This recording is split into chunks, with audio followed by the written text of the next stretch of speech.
It's a funny thing, a secret. You think secrets are what we hide from others, but the worst ones we hide from ourselves, little bits of knowledge locked away deep in your mind.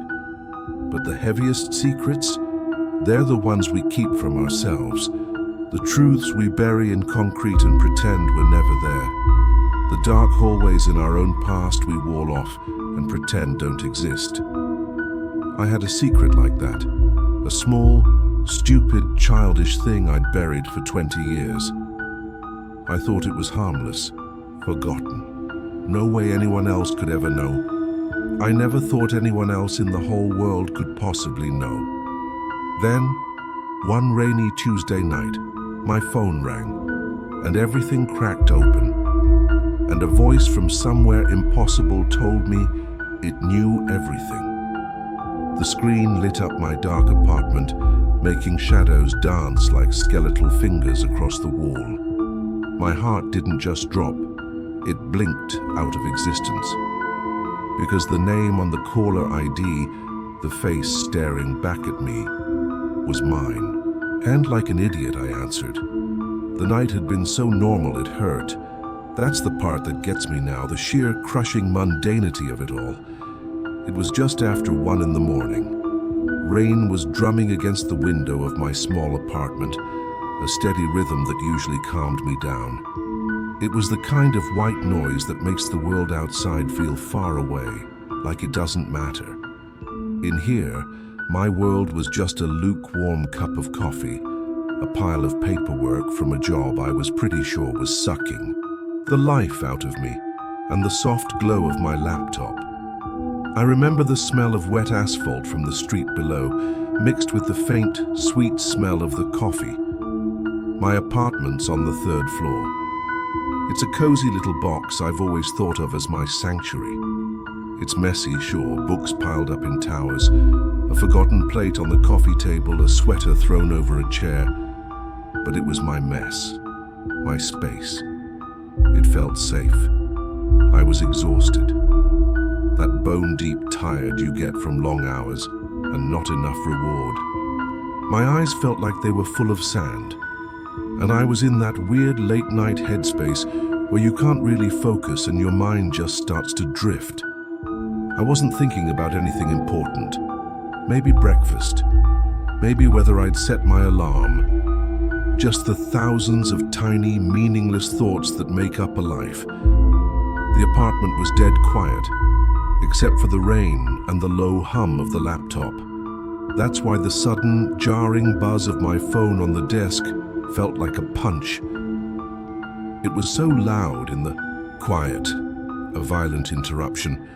My first thought was just annoyance. Who's calling at this hour? My mom forgetting the time difference? Some drunk person with a wrong number? I leaned over, my back cracking, and I glanced at the screen. And that's when my whole world just tilted. It's a bizarre thing to see your own face and name on an incoming call. Your brain just doesn't compute. For a second, I tried to rationalize it. A glitch? Some weird new bug in the latest phone update? My contact. Photo? A selfie from a vacation 2 years ago where I was trying way too hard to look happy, smiled back at me. My own name was right there above it. It felt less like a phone call and more like a paradox, a rip in reality unfolding on my desk. My hand just hovered over the phone. Every single instinct I had screamed at me not to answer. It was wrong. Deeply, fundamentally wrong. The rain seemed to get louder, the drumming on the window turning into a frantic heartbeat. Don't answer. Don't answer. It's a prank, a hack. Nothing good can come of this. But there's that other part of you, isn't there? The curious part. The part that slows down to look at a car crash. It was already winning. What if it was important?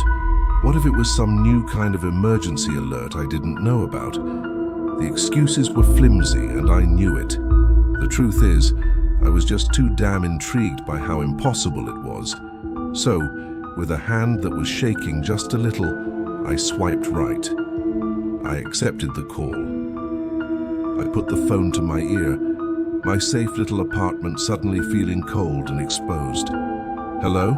I said. My voice was barely a whisper. Silence. For a long moment, there was nothing but a faint, hissing static, like an open line to nowhere. I could hear myself breathing, loud and shallow in my own ear. "Hello?" I tried again, a little louder. "Is anyone there?" And then, a voice answered, and my blood turned to ice. It wasn't a human voice, not really.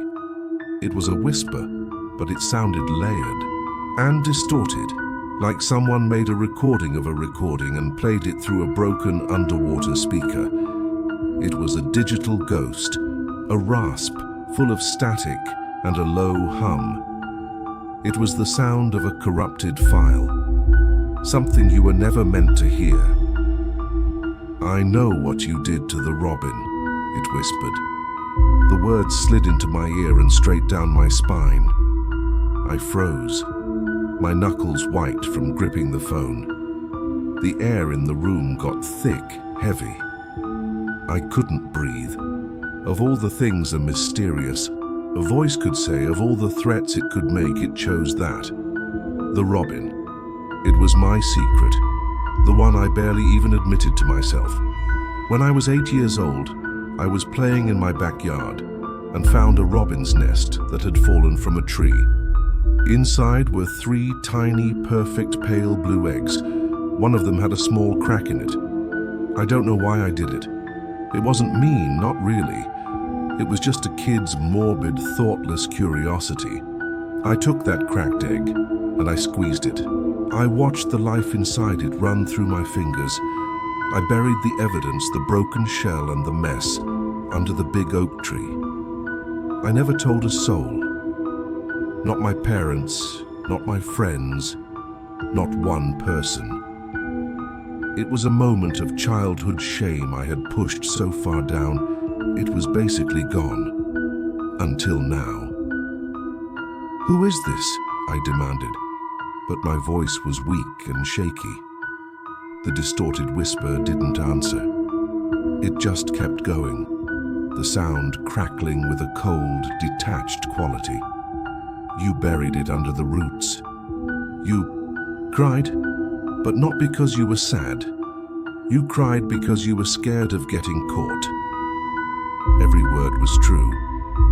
It laid the memory out with surgical precision, dissecting a moment I hadn't even remembered that clearly myself.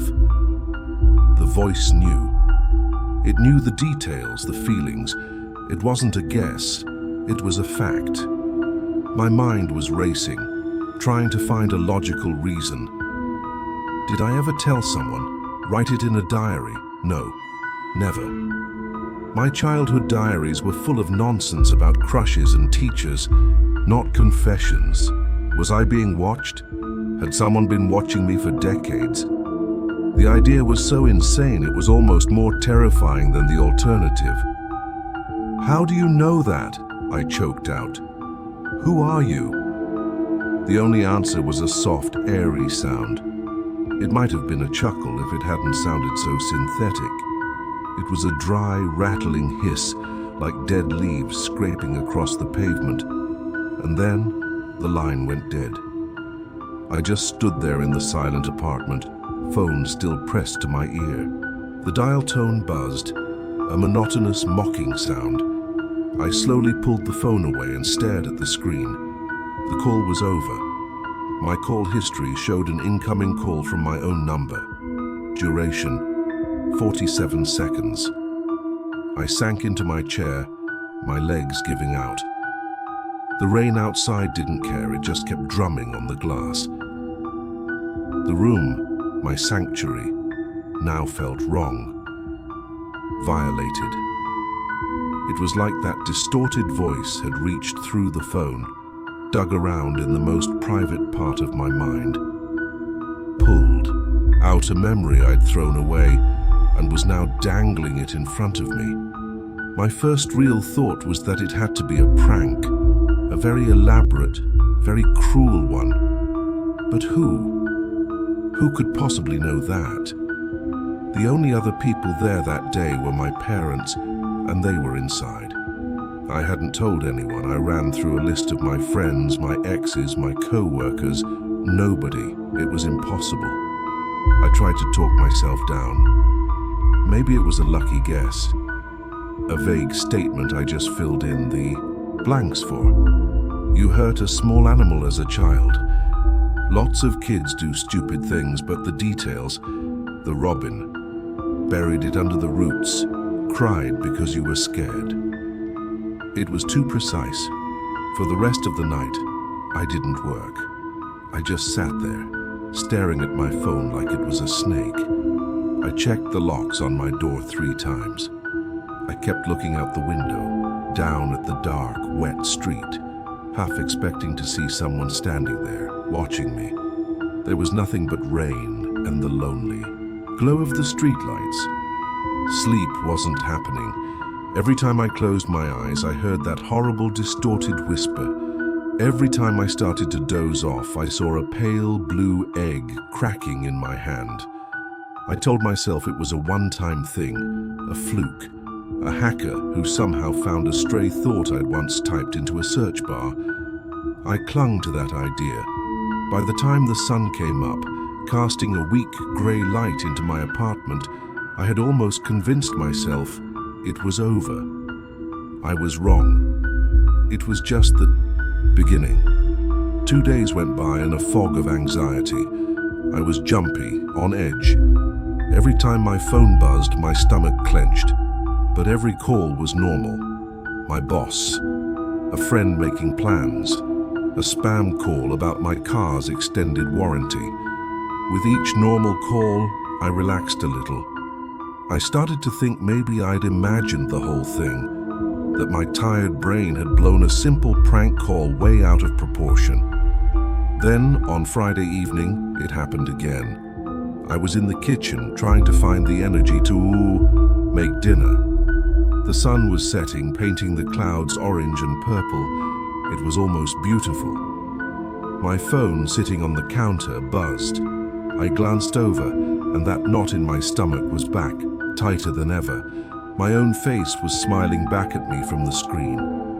This time there was no disbelief, just pure, cold dread. I knew I shouldn't answer. I knew I should throw the phone against the wall, smash it into a million pieces and just run. But I couldn't. It was like I was paralyzed, forced by some sick need to know what it would say next. My hand moved on its own, picked up the phone and accepted the call. "Hello?" I whispered. The same watery static, then the distorted rasp. "Sarah is lying to you," it hissed. "Ask her about the promotion."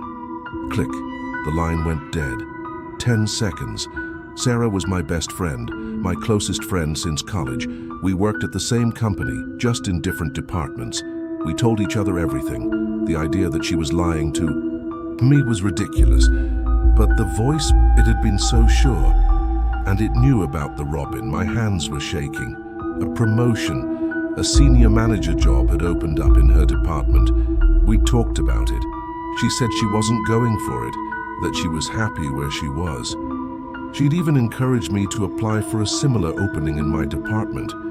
We could be manager buddies, she'd joked. Doubt is a poison, and that voice had just shot a lethal dose right into my brain. I tried to shake it off. It's trying to drive us apart, I thought. It's trying to isolate me. That has to be the game. But the doubt was there, a sour taste in my mouth. I couldn't let it go. I had to know. I called her. "Hey," I said, trying to sound casual. "We still on for tomorrow?" "Of course," she said, her voice bright and happy. "Can't wait."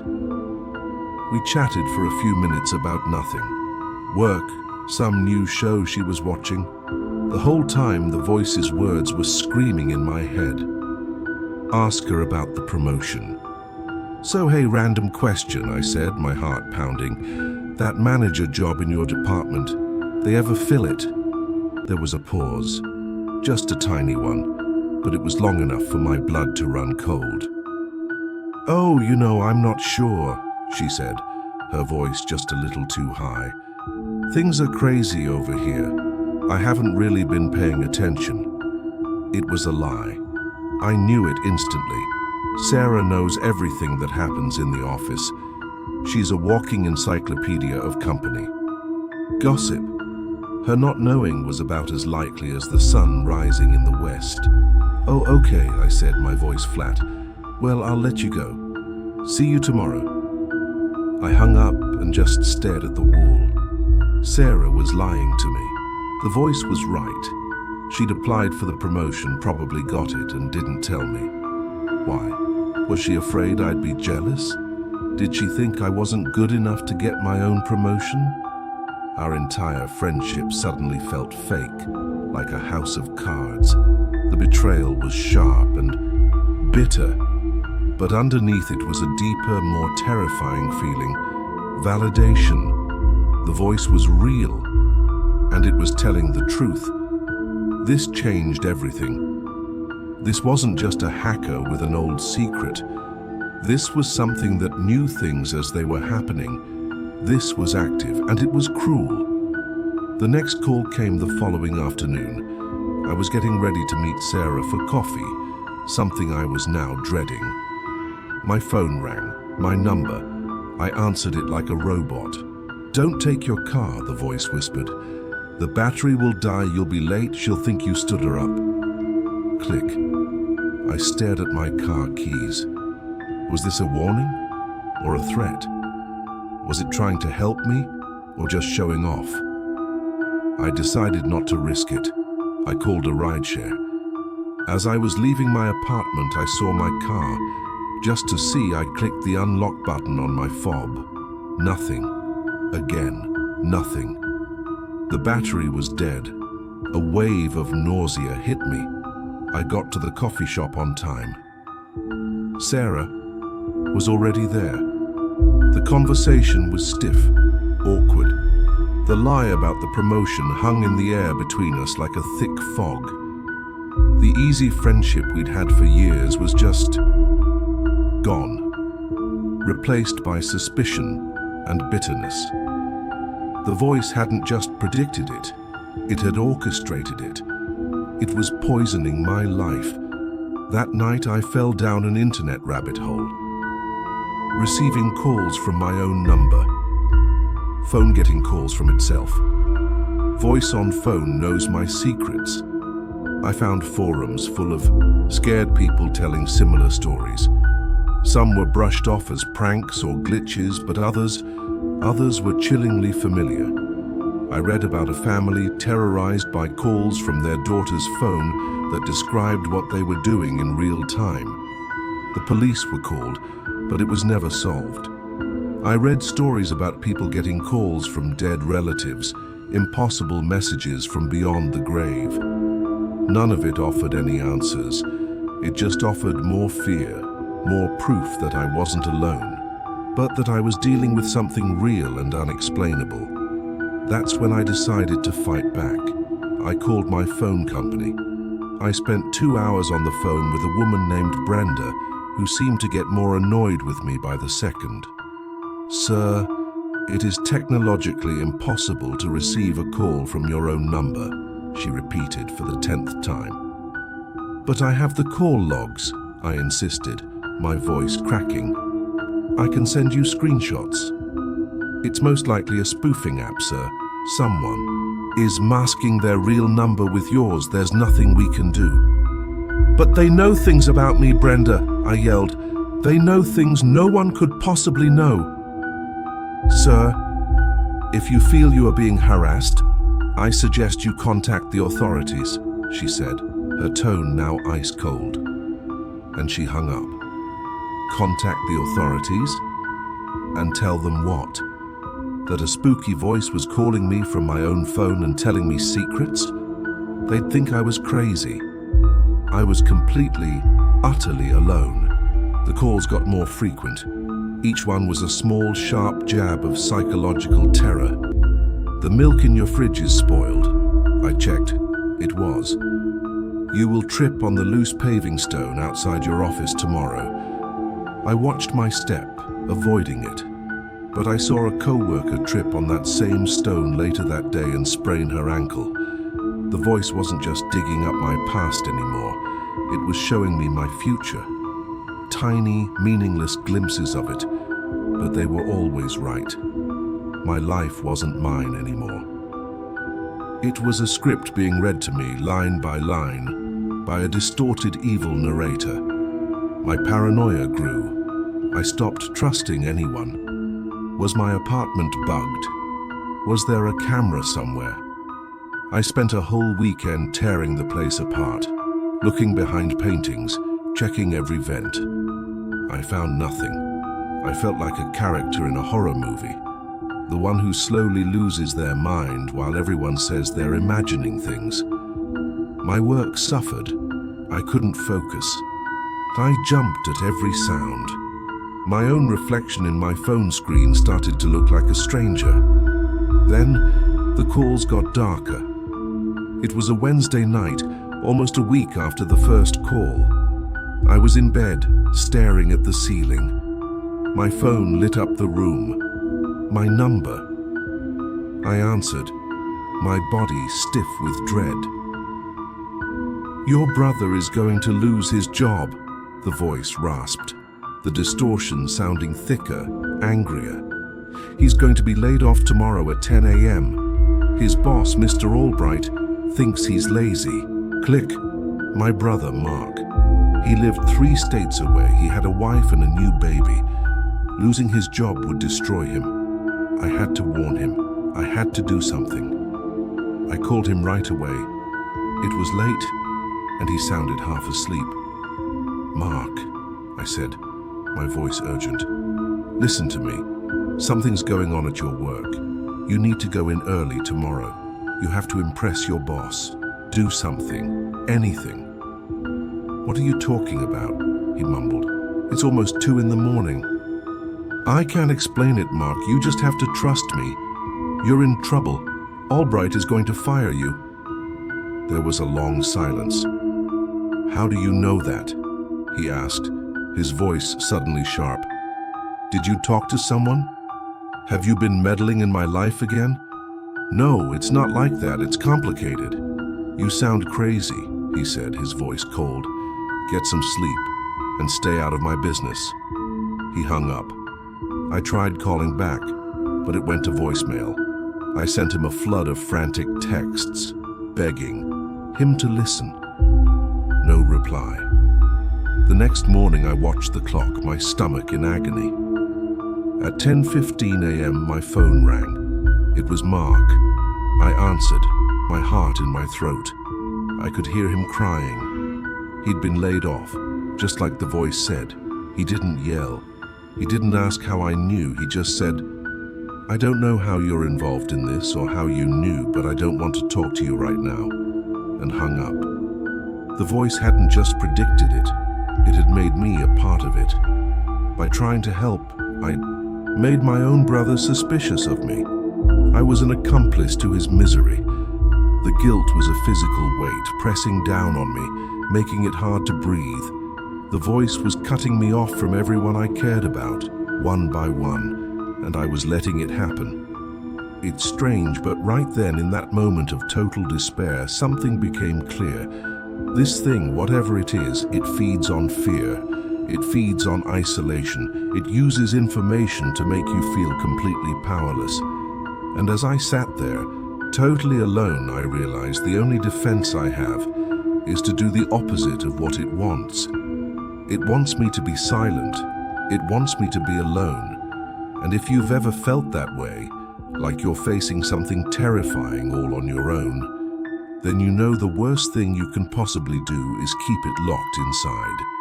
Sharing what's happening, even with strangers online, it's a way of fighting back. It's a way of shouting into the void, "I'm here, and I'm not crazy." So if any of this sounds familiar, subscribe and tell me your own story in the comments, because sometimes just knowing you're not the only one is the only thing that keeps you going. The calls stopped for a while after the thing with Mark. For 4 days, my phone was just a phone. But the silence wasn't a relief. It was its own kind of torture, the silence of a predator waiting in the tall grass. I was living on a knife's edge, just waiting for the next blow. I barely ate, I barely slept, I just waited. The call came on, Sunday evening. I was sitting in the dark, watching the city lights flicker on. When my phone lit up with my own face, I didn't even flinch. I just felt this strange sense of resignation. I was a puppet, and the puppet master was calling. I answered. The static was louder this time, angrier. The distorted voice was almost a snarl. It wasn't pretending to be a neutral observer anymore. I could hear the glee in its tone, a chilling, triumphant energy.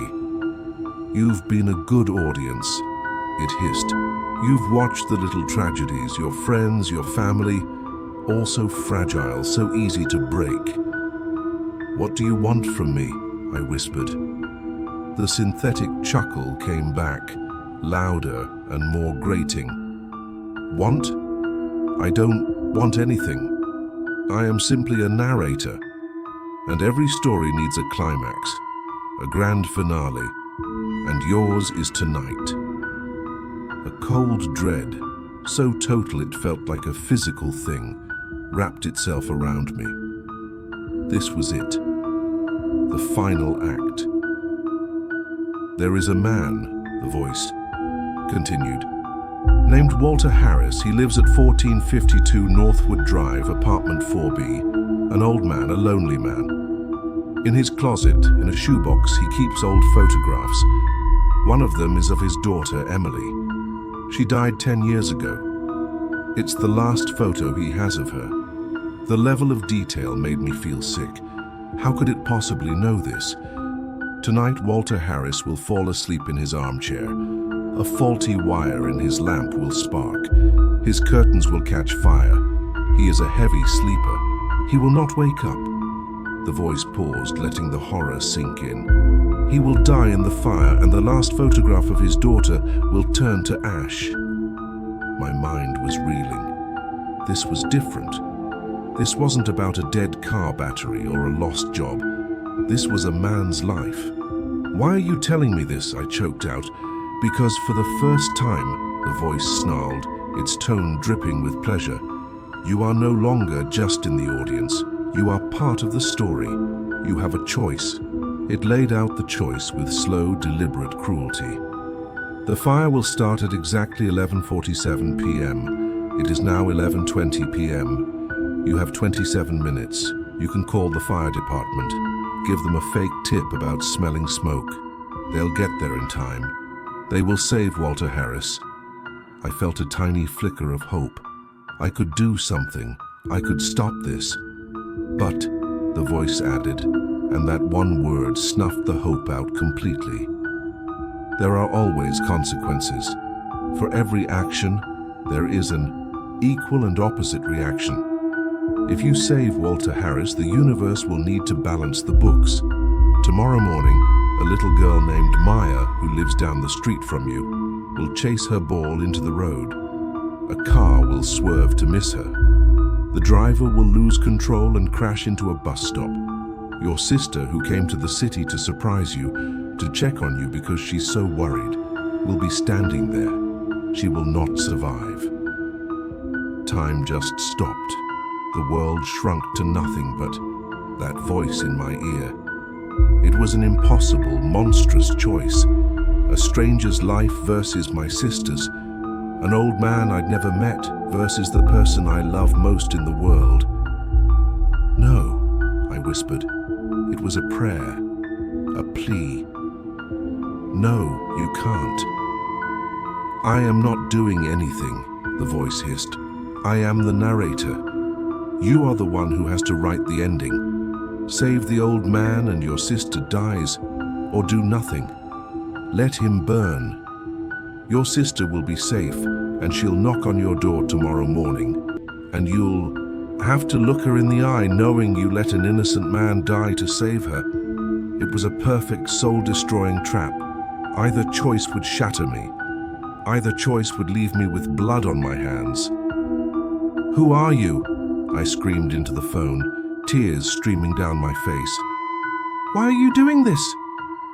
For the first time, for just a split second, the distortion in the voice seemed to thin. And in that moment of clarity, I heard something under the static.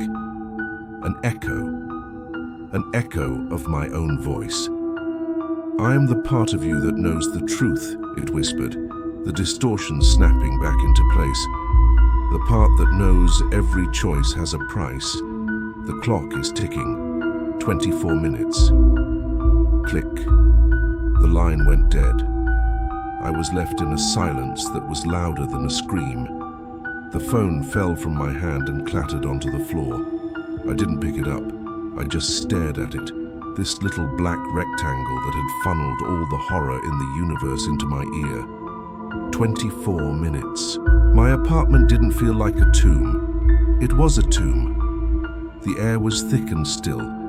The only sound was my own ragged breathing in a silent, screaming world. I looked at the clock on my laptop. 11:24 p.m. Walter Harris. Maya, my sister. They weren't just names. They were lives, futures hanging in the balance with my hand on the scale. Doing nothing was doing something. My silence was a choice. I thought of my sister's laugh, the way her nose wrinkles when she thinks, the feeling of her hug. Then I thought of an old man alone, about to be burned alive, his most precious memory turning to smoke. I thought of a little girl chasing a ball, her life depending on a coin I had to flip. My mind was a hurricane of panic and despair. There was no right answer. There was only a choice between two different, equally unbearable hells. This was the voice's masterpiece, to not just predict a tragedy, but to force me to write it, to make me complicit in the deepest way possible. The seconds ticked by, each one a hammer blow to my sanity. I'm sitting here now in the dark. The clock on my screen reads 11:46 p.m. I have 1 minute left.